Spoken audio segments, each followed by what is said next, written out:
Okay, so basically what I intend to cover right now is the amortized analysis. Actually, let me just write that down. The amortized analysis for Fibonacci heaps. So Fibonacci heaps. The reason why I'm doing this is because I feel that quite a few details were left out in in relation to this specific idea during the first lecture, and I basically think it's like pretty important, so I was hoping to cover it up properly, so at least that way you guys get the full details. So let's see, where do I want to begin? There are, well, if you take 3230, there are actually like many standard ways to teach amortized analysis, but I don't really find them intuitive. So I'm going to present a method that I don't really want to call my own, but it seems like it's a very different way of explaining it. Though for those of you who know, this would be like closely related to the accounting method. Though I guess I use a very different analogy. So to start off, what I want to do actually is not actually talk about Fibonacci heaps first. I'm actually going to take a quick detour and talk about let's say the multi-push stack. And the reason why I want to do this is because I feel that it'd be easier if I work through this example first, and then once you have that kind of intuition, that's just carried over to the Fibonacci heaps. So hopefully this video won't take too long. So let's begin. Now let me just draw a stack first, an empty stack. Oop, that's not really a stack. Okay, so yikes. Okay, so this is my stack, and right now it's empty, and I'm gonna say that this stack right here promises you 3 operations. It gives you the push operation, which you should be familiar with. It takes an item and it pushes it onto the stack. The other operation, the pop operation, you should also be familiar with. It takes anything off the top of the stack and removes it. And the last operation isn't very standard. It's called the multi... Oh wait, it's not the multi-push, it's the multi-pop. That's when it's interesting. The multi-pop stack. So basically this operation, you're given an integer k, and what it does is technically speaking, it just pops k times. But it counts as a single operation, and this is really important. So let me try to motivate amortized analysis first. Now, if this was a worst case analysis scenario in which, like most algorithms classes tend to cover, like first, and usually the only one that we talk about, we'd like to say that push in the worst case takes only O1 time, pop in the worst case only takes O1 time, and multi-pop in the worst case would take OK time. Now, when I say O1 here, I mean that it's constant with respect to the size of the stack, of course, meaning that regardless of the size of the stack, it's going to take you like constant time. Like it'll always take the same amount of time to push, or it'll always take the same amount of time to pop. Multi-pop, on the other hand, kind of relies on like the runtime actually relies on like the size of the input, in the sense that, oh look, if your input was 5, for example, you would have to pop 5 times. So it's proportional to k. So let me talk about this for a bit. Now, in the worst case scenario, imagine if, let's say, I could do n operations, right? So in this scenario, let's say I've done some n operations. Okay, now in the worst case, in the really, really most pessimistic case, right? It's kind of undeniable that multi-pop would run in O(n) time. Oops, sorry. O(n) time. Now the reason for this, you can imagine, is because I'll just do like 1 insert, 2 insert, 3 insert, so on and so forth, and then like after n inserts, I basically do like a multi-pop operation, so like a multi-pop with n. Now these all take O1 time, that's for sure, right? But the last operation takes O(n) time. So one thing to note here is that sure, if we were to use this analysis, we would say, oh, okay, multi-pop sure, like takes okay time, but in the worst case, we know that we can force it. Because of this, we are able to force it to run in O(n) time. Now, when it comes to analyzing sequences of operations like this, we might be, a bit inclined to say that, hey, if that's the case, right, if I were to do n operations, right, Now, if I have no control over what the operations are, meaning that it could be any combination of the push or the pops or the multi-pops, it could be any combination of these, like n combinations of these. In the worst case, if you think about it, we've just sort of like tried to argue that like multi-pops take on time, and in that case, we would say that, oh, okay, I don't know how many pushes or pops you do, but multi-pops in the worst case take n time, and you have n operations. So maybe in total, like the total time, right, is actually just on squared. Now, technically speaking, this isn't wrong. This is an upper bound. It just so happens to not really be that tight. And what I mean by that is that if you counted carefully, right, like this is like what we call a loose upper bound on the running time, right? And sometimes that's fine, right? But if like in a lot of times it actually matters. Like in this case, for example, this isn't a really good bound. We want to say that this actually runs in like on time, meaning that after n operations, I've only actually really used up on time. So let me just write that here. I want to say that after n ops, so n ops, right? I've only used on time. And I think a nicer view, which actually is a bit like in some sense a bit more general, is to say, let me just move this. Oops, sorry, let me just move this. All right, is to actually say that any sequence of n operations, okay, we can think of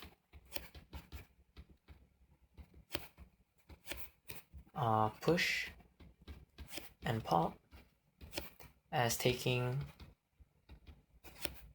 one time. Let me just move that here. And multi-pop taking 0 time, or just 0 time. Now this sounds like a weird statement. This sounds like a very weird statement, and of course it's not true. I mean, like multi-pop really doesn't take 0 time. I mean, multi-pop, it's not a free operation, right? In fact, we've just argued that it takes okay time. So what do I mean by this? What I mean by this is that if I have a sequence of n operations, and that's very important because an operation in isolation definitely takes time. But what I'm trying to say is that if I were to like consider these operations together, if these were like batch, if these were like definitely taken into consideration as a group of operations, and like their effects are like not independent of each other, right? We can try to argue that basically, oh, in that case, if you were to group these together, push and pop, right? We can say, okay, they might as well take one time, okay, and we can multi-pop for free. Now, like the statement at the bottom definitely implies the statement at the top, right? Because if after n operations we can think of push and pop as taking like one time and multi-pop as taking 0 time, then clearly after n operations we only need one time, right? Because you only do like n operations of O1 work. Okay, so let's try to quickly go through that idea and that intuition.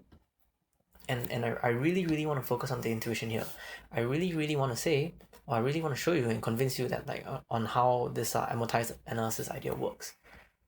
If I can convince you of that, then the analysis for Fibonacci heaps, in my opinion, really isn't that huge of a stretch. Or at least I feel confident that that's the case. Okay, so oops, let me see if I can get rid of that. Okay, so let's begin. Now, let's say again, I want to show this. I want to show that given, oh, sorry, I keep hitting that button. Sequence where any, that's important. Sequence of n operations, right? I want to say that we can think of, and remember again, I'm considering them as a sequence. So like you could have maybe just one operation or two operations, but they have to be bunched together. And this is really important, and you'll see why in a bit. Can think of pop and push as O1 and multi-pop as free. Right, so let me just put quotation marks here because again, it's really not free, but if it comes along with the pushes and the pops, then I want to say it's free. So now when you learn algorithms, I'm pretty sure this is not going to be a standard operation, and it never will be, because in algorithms we usually like to say that, okay, like operations are like accessing memory or like doing arithmetic or doing comparisons. I'm going to introduce a new operation. I'm going to mark it in red. The reason why I'm doing so is because it's not a real operation and it never will be. I'm going to call this operation by time. Okay, now what by time does, it's actually like a tool to help us like argue about the runtime, and it's definitely not a thing you can do with algorithms, because we're actually going to actually sort of like try to shift time forwards and backwards using this. But let me introduce the two ideas first. So you have one operation called buy time, and you have one operation called claim time.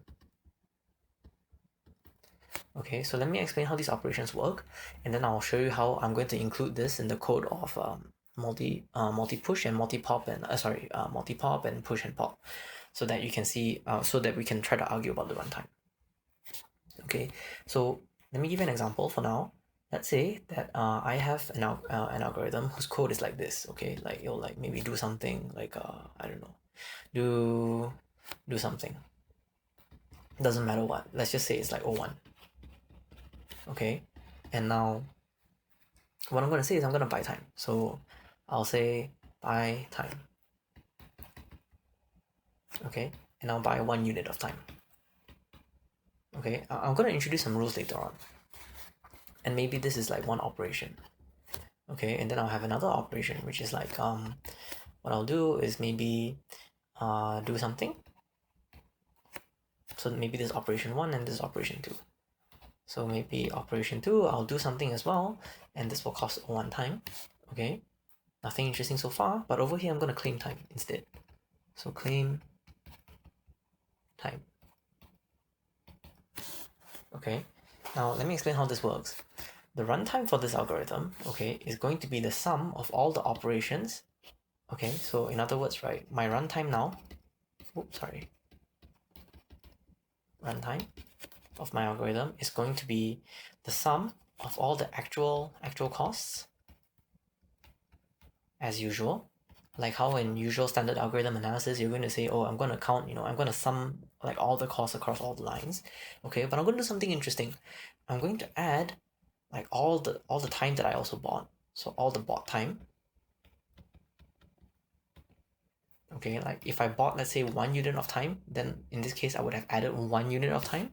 Okay, and then I'm not done, and then I'm going to subtract all the claimed time.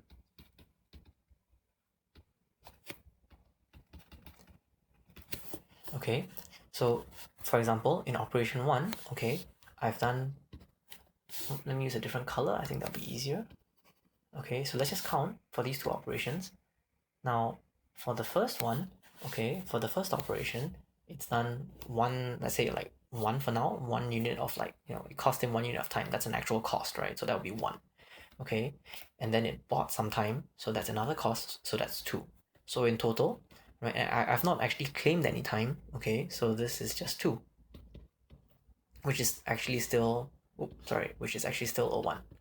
Okay, so operation 1 costs 01 time. Okay, let's look at operation 2. Okay, now in operation 2, it does something, so that takes, let's say, 1 unit of time. Okay, but it claims time as well, and it doesn't buy any time.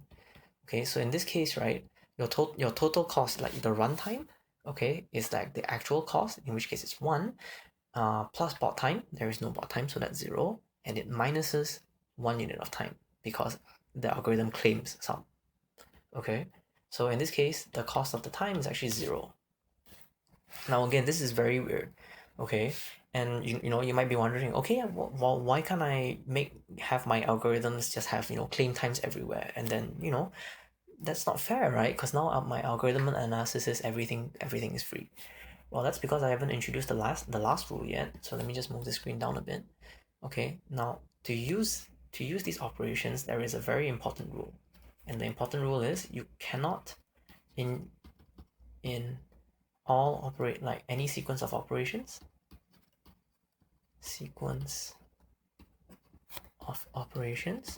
Okay, the algorithm or the data structure cannot, and this is important, cannot claim more time than it has bought. Okay, now again, you might be wondering why am I using this analogy? Why am I trying to use these operations, with all these very weird ideas of like shifting cost and time around? So let me demonstrate that with multi-stack and multi-push. While I erase, I'll basically mention that the key of this idea is to say that if we actually counted our costs properly, we would realize that we're not actually using O(n) squared time to actually do like n operations on this very special stack. We're actually only costing n units of time, and the idea here is that I'm trying to use this buy and claim time idea to show you that, okay, if we were to actually count properly, and if we were to actually say that, we will try to say that this algorithm actually can't run too long, can't take too long. We will get a very tight bound on the running time. In particular, we're actually going to get O(n) time. Let me just erase this a bit quicker. I wish that was like a really, really big eraser option. Okay, clean that up a bit. Okay, so let's start. So my code right now for push, right? Oh, let me use green. Okay, so my code right now for push kind of looks like this. Okay, so like when I push into the stack, I'll just do that for sure. Okay, but I'm also going to buy a unit of time. So I'm gonna buy time, and I'll buy 1 unit. Okay, now this is push. Let me do pop. Pop, if you can imagine, is kind of similar. You also do pop. Okay, but you're going to claim 1 unit of time. I'm getting a bit lazy. I'm just gonna say CT for claim time and BT for buy time. Okay, now multi-pop on the other hand, what it's going to do is it's going to pop k times, and it's also going to claim k units of time. Okay, now I want to say that in this case, okay, so let's just think about this for a bit. All right, now let's say the algorithm has done this whole has any sequence of n operations. Okay, I'm hoping to actually draw a graph, but of the actual costs, but I'm not sure how well that would play out. So let me just say, like, it has done, like, say, operation 1, and then operation 2, operation 3, operation 4, operation 5, let's say. Maybe it did like an insert, a push here, so a push here, and then maybe a pop here, and then a push here, then a push here, and then a let's say multi-pop of 2 here. Okay, now in terms of actual costs, right, this should have cost 1 unit of time, this should have cost 1 unit of time, this should have cost 1 unit of time, this should have cost 1 unit of time, and this should have cost 2 units of time. Okay, maybe there's like a lot of other pops in between, and this could have increased. In fact, let me do that. Let me just put like another like push here and another push here, and a push here. So that's like 1 unit. So in total, let's say this could pop 4, right? So the runtime here is actually 4. Okay, I think that's a bit better. 1, 2, 3, 4. Yeah, okay. So this is the actual cost, right? But based on my analogy here, okay, if the way I'm gonna argue about this is that this cost, the push here is gonna cost 2. Okay, now the pop here, okay, since it claims time, remember it claims time, this is gonna be free. Okay, oh, I guess, yeah, so that should have been free. Like, it's not just multi-pops that are free, but pops are free as well. My bad. The push here is gonna cost 2 units, the push is gonna cost 2 units, the push is gonna cost 2 units, the push is gonna cost 2 units again. Okay, but what is the multi-pop gonna cost? I claim it actually costs 0. Okay, now again, it's really important that we say, hey, when we're doing multi-pop, right, and we're doing it on k, we want to say that we are actually able to claim these k units of time, right? Because if we're not able to do this analysis is false. Now, it's really important. This analysis needs to work out if I want to say that multi-pop is free, right? And remember, the one rule that makes this all work is that you basically you can't claim more time than whatever the data structure has bought, right? So let's just double check that to make sure. Okay, now for now, like, so since we did push once, okay, we've definitely claimed 1 unit of time as of this point. Now when we do a pop, we claim that unit of time, so this unit of time was eaten up. Okay, now again, so you know, like now we have 0 units of time. Our algorithm has 0 units of time. Now when we do a push, we're gonna buy a unit of time, and we push again, we buy a unit of time, and we push again, we buy a unit of time, and then maybe another unit, I mean definitely another unit of time. Okay, now when we multi-pop 4, if you think about it, okay, we have exactly 4 items here, and each of them, when they came in with a unit of time. That's how we define our algorithm to be, right? Since we can't multi-pop more than the items that we push in, right? Each accompanying item definitely has a unit of time that is able to pay, that is able to be like withdrawn when the multi-pop operation claims the unit of time. So multi-pop 4 is fine, right? Because we definitely have 4 items. Now each of those items just passes its unit of time forward. Okay, so let's think about the actual counts, like the actual cost across all the runtime. So the actual cost here is going to be one unit of time, 2 units of time, 3 units of time, 4 units of time, 5 units of time, 6 units of time, and then lastly 4 multi-pops. So in total, we actually did 10 operations. Let me just double check. 1 plus 1, so that's 1 2 3 4 5 6, and then 6 plus 4 is 10. Okay, so our actual cost is 10 operations. Okay, what about our amortized cost? Well, it's 2, 0, so that means so 2, 2, 4, 6, 8, 10. Hey, in this case, look, our amortized cost actually lines up to be the same as our actual cost. Now, why is that the case? And I hope some of you actually see it by now, so like I'm just going to elaborate just to be safe.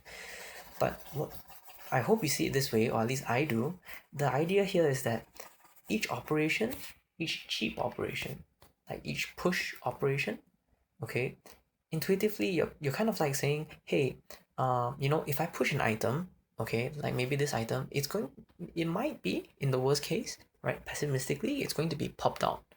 And when it's popped out, that's going to cost some unit of time, right? Why not I pay it forward and say that, oh, I slow myself down a bit, you know, like from 1 unit of time to 2. In either case, the push operation still takes O1 time. Okay, but let me just say I slowed myself down a little bit. Okay, now what happens to the pop operation? Well, if I were to pretend that whatever time it took for me to do myself, and like for me to do my operation, and I slowed myself down, you know, maybe we can pretend that the other operation, the future operation that's going to be associated with my item, is now free, and that's really the motivating idea. And basically, the whole point of me trying to do this whole buying time and claiming time idea is to try to show you that basically you can try to shift the counts around. And if you notice, that's exactly what this analogy is. When this pop happens to this item, you know, I'm basically saying, okay, this 1 unit of time, these two are associated, right? That's why this becomes $2. Okay. Now similarly, this multi-pop, oh, sorry, let me just erase that since it's getting really messy and start all over again. 1 and 4. Okay, now this multi-pop operation, the one all the way at the end, it's associated with the previous 4 items that were just pushed into it, right? So if you think about it, this guy's time, right, it can actually be paid for in the form of pretending that each push operation that was associated with it had just doubled its own cost instead. You see what I mean? I hope you see it now. Okay. So that's the general idea. The general idea is to say that, okay, look, you know, if I were to try to shift my costs around and, you know, try to count carefully, what do I get, right? So in conclusion, the idea here is that it is going to really be that your push and your push is O1. Why is it O1? Because the actual cost is actually 1, and you've only added like another unit of cost to it. So in some sense, O1 plus O1, this is not good notation, by the way, but that's still O1, so that's fine, right? And the pop operations, the multi-pop operations, the multi-pop operations, they come for free. That's the idea.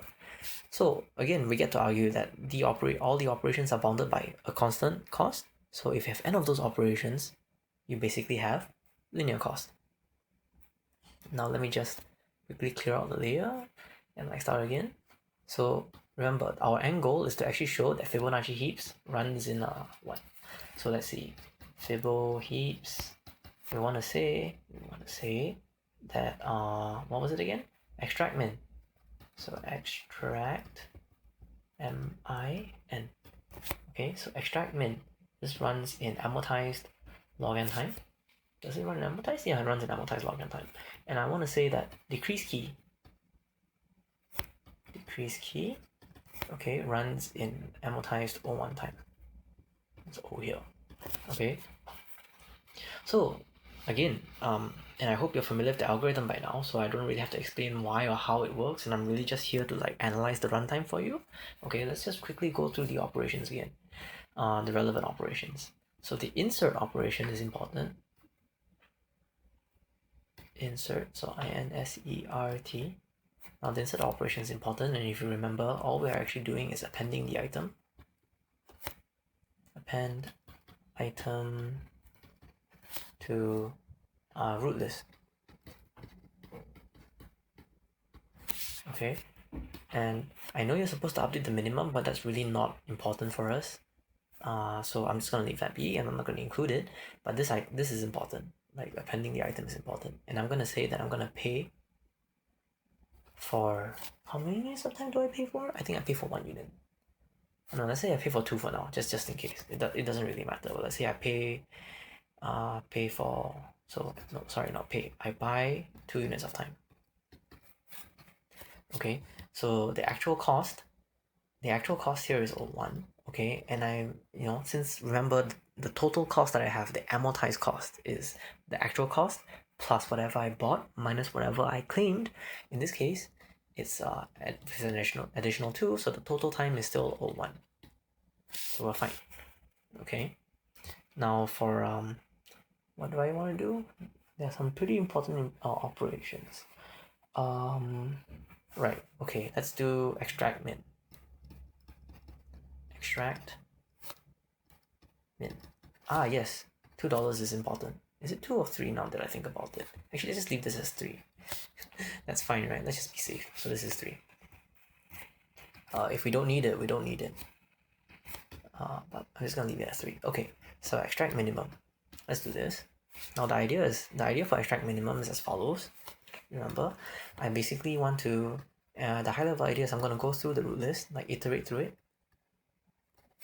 Go through root list.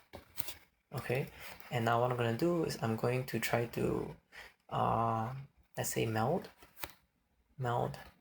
any 2 trees if the roots have the same number of children.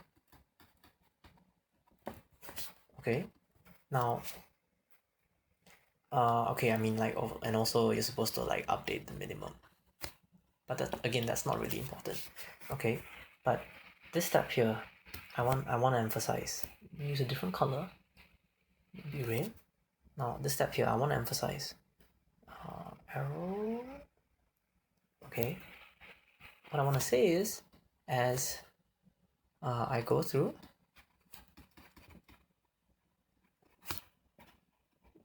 root list, okay, what I'm going to do is I'm going to claim time 1 for each item.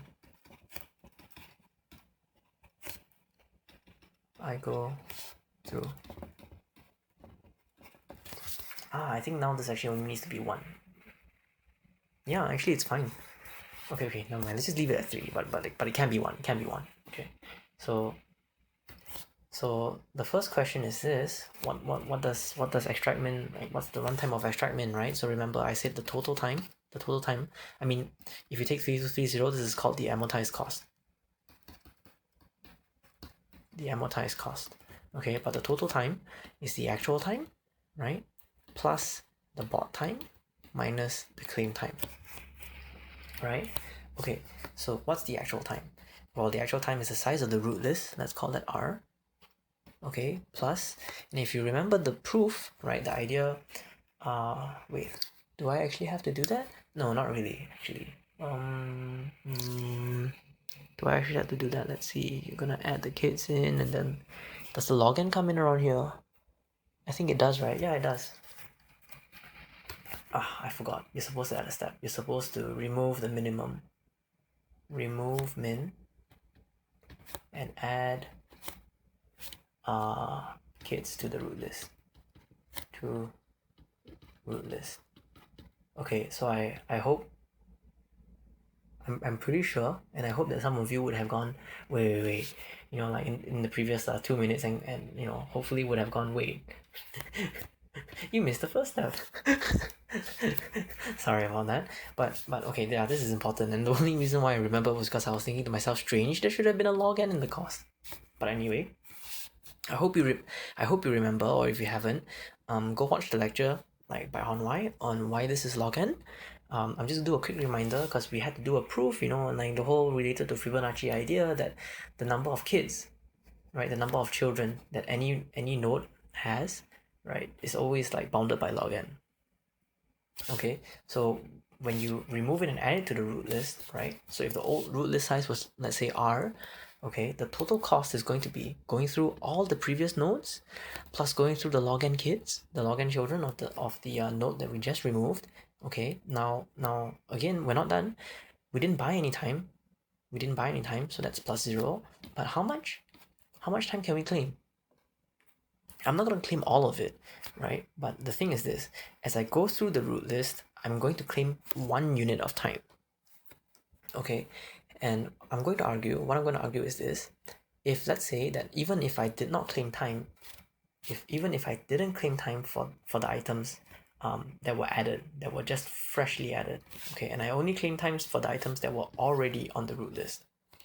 Okay, now since each item on the root list, I'm going to actually try to argue, okay, always corresponds to at least 1 unit of bought time. Okay, like for example, when I do an insertion and I append the item to the root list, I would have definitely bought some amount of time. So we definitely have some. The idea is we definitely have some. Okay, so we're gonna be able to subtract that off, and we're gonna be able to get an O log n cost. So extract minimum, okay, even if you have a lot of items on the root list, I'm going to argue that if I gave you a sequence of inserts and let's say extract minimums, okay, at the very least, okay, I can say that the amount of time is bounded by O log n. Okay, so let me move on. Let me quickly summarize first. So in this part, I've done insert and extract minimum. I've said that in insert, right, when we append it to the root list, okay, I'll buy some time. Okay, now we're not actually done, because there are other ways that items can actually enter the root list, right? For example, by decrease key, which I'm about to cover next. But I want to say that, okay, if let's say every item on the root list has at least because of it there is 1 unit of bought time, okay, then I should be able to argue that when we went through the root list, okay, I have at least 1 unit of time to claim. Okay, and because I have 1 unit of time to claim every time I go through, every time I do an extract min, right, these items, even though it actually does cost some time, we would say that, oh, that time has kind of been paid for, you know, it's been claimed by due to the previous operations. Again, amortization, you know, you want to talk about these operations in a bunch. You want to say that, okay, I've done some sequence of operations, now an extract min, okay, and I would say that takes log n time. Again, by itself, in the worst case, this is not true, right? Because if I said, okay, I've done some operation, sure, but what's the worst case time of doing a single extract min operation without having taken into consideration, you know, the amortization? Then definitely, you know, it would take, like, let's say O(n) time, for example, because I wouldn't have, you know, accounted for the previous operations have paid for this. I hope that's clear. Okay, so let me move on. Let's talk about, actually, let me just make the eraser a bit bigger. Oh, saves me a lot of time. Okay, so now let's talk about a I guess delete actually kind of works in a similar way. So let's not cover delete. Let's talk about decrease key. Just move my board a little further down. Scroll. Okay, so let's do decrease key. Decrease key.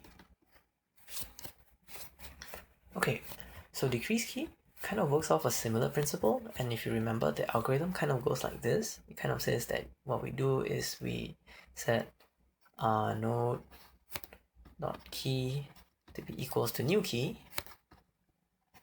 right? Then what do? We remove it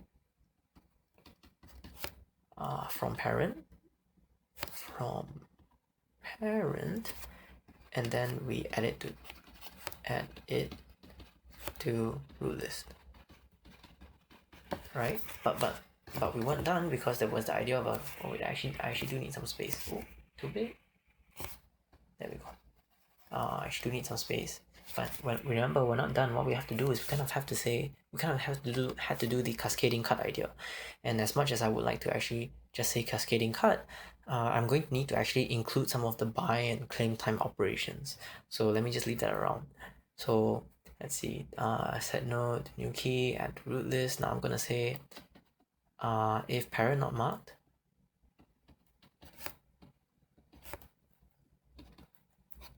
not marked. Okay, mark it. Sorry about the bad handwriting, by the way. Else, move to root list. Okay, unmark, and then running out of space. Recurse on previous parent. Okay, I'm just gonna write P here, but I hope you get the idea. Running out of space. Okay, now let me try to interleave the buy and claim time operations. Okay, now this one it's a bit weird, but we actually are going to claim some time, and we're actually going to buy some time, as you will see. But it'll all work out very nicely. Now, let's see.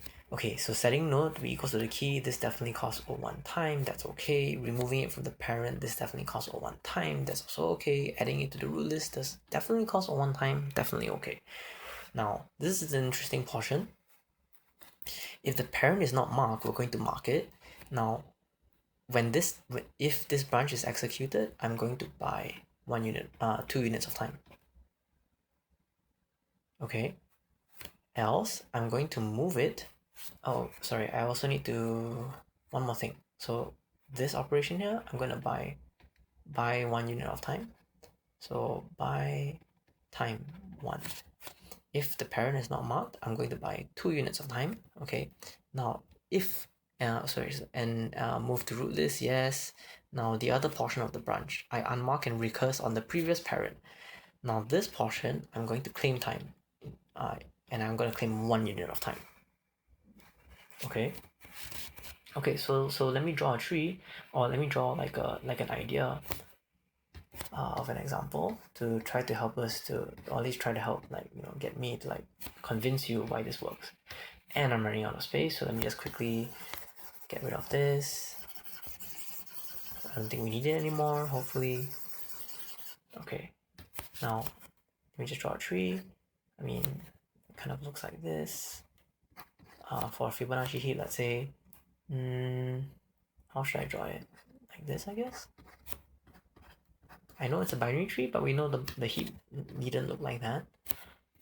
Okay, but this is the important part. And also, forgive me, but the background is black, so I'm gonna go ironic and say that I color it white if if it's supposed to be marked. Okay.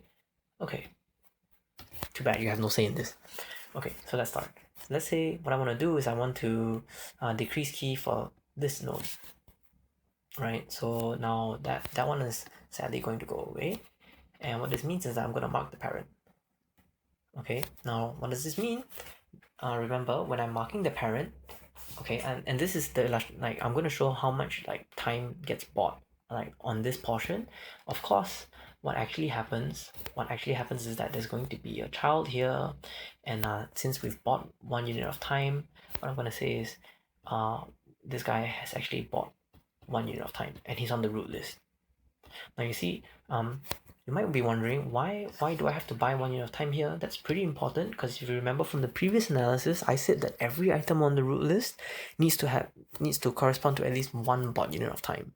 So having 1 bought unit of time here is good for us, and the reason for that is that when this guy eventually gets involved in a cleanup idea in the extract min operation, this guy has 1 unit of time associated with it, right? So this portion is actually important for the previous operation.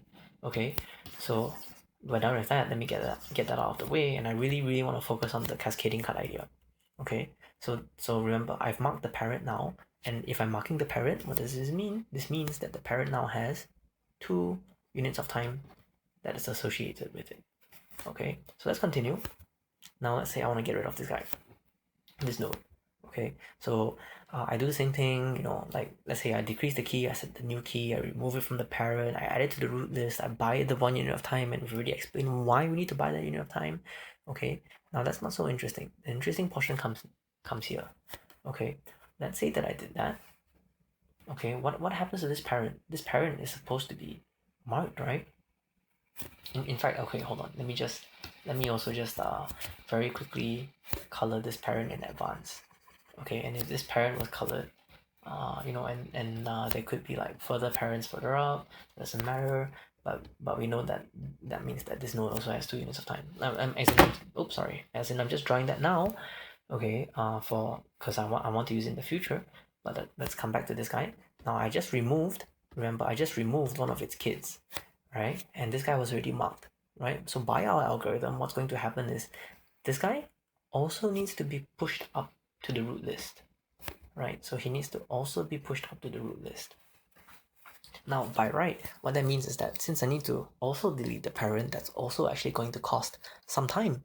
Yes, but the idea is, the beauty of this analysis is that I'm going to say, okay, you know, I moving me to the root list, sure, it's going to cost me some time, but I have 2 units of time, let me claim one of them. I'm not going to claim both, I'm only going to claim one.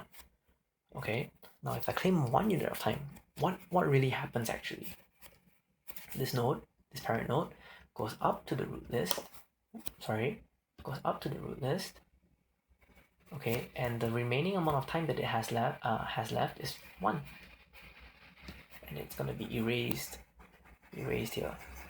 Right now, well, and of course, don't forget that right now what also happens is that we're going to mark its parent. Okay, and remember, when we mark its parent, right, this means that we are going to give it 2 units of time. Okay, now one other thing, I know I've mentioned this already, but notice, right, I really want you to notice that when we removed this guy, you know, due to a cascading cut, we've only paid using 1 unit of time. Okay, and when we claim, you know, 1 unit of time, when he sits on the root list, he still has 1 unit of time. Again, this ties into the fact that when you do extract minimum, every item on the root list has at least 1 unit of time. That's great, because that means extract min is going to run in amortized O log n time. Okay, let me demonstrate one more time. I'm going to do a decrease key operation on the right child node. Okay, so again, what do? O1 time to set the new key, O1 time to remove it from the parent, okay, and then we buy 1 unit of time, right? We give it 1 unit of time. So this guy has 1 unit of time, and he goes up, boop, to the root list. Okay, now what happens to the parent? Again, to the parent, right?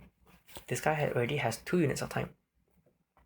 Okay, to cut him out, right, to move him to the root list, again, that's going to cost 1 unit of time. But I'm going to say, hey, I'll claim time. I'll claim time to remove him. Okay, so I'll claim some time. So if I had 2 units of time, right, that I bought, I'm gonna claim 1 unit of it. That 1 unit makes this deletion free. Okay, so now this deletion actually costs nothing. And I'll make the analysis, like, you know, I'll do the math later, but that's the idea. Okay, now this guy moves up to the root list. This guy has 1 unit of time, this guy has 1 unit of time. Now again, when we cascade and we recurse up to the parent's gonna say, oh, I need to be removed now too, right? So he goes to the root list, okay, and again we use 1 of the 2 units of time to pay for it. And now look, everything that's sitting on the root list has 1 unit of time. Pretty cool, huh? Now let me try to make it formal.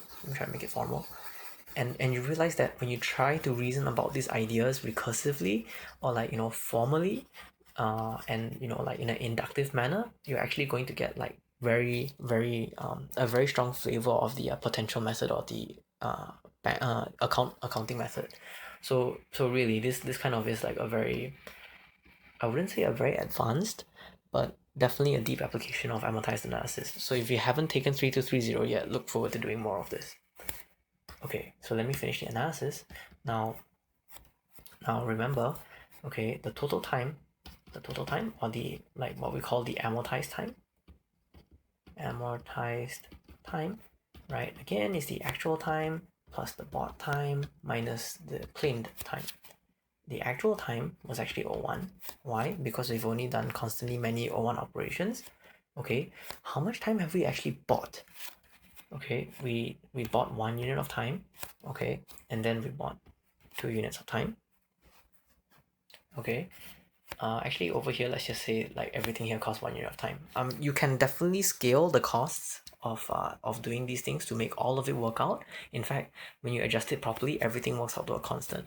But I don't want to fuss over the details because it really doesn't do anything much besides be like completely formal and rigorous. It doesn't really help with the idea in any way, which is why I'm opting not to do it.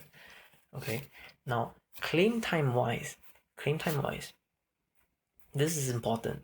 Okay, you're gonna have to realize that no matter what you do, no matter how long your cascading cuts are, okay, you're always going to buy 1 unit of time.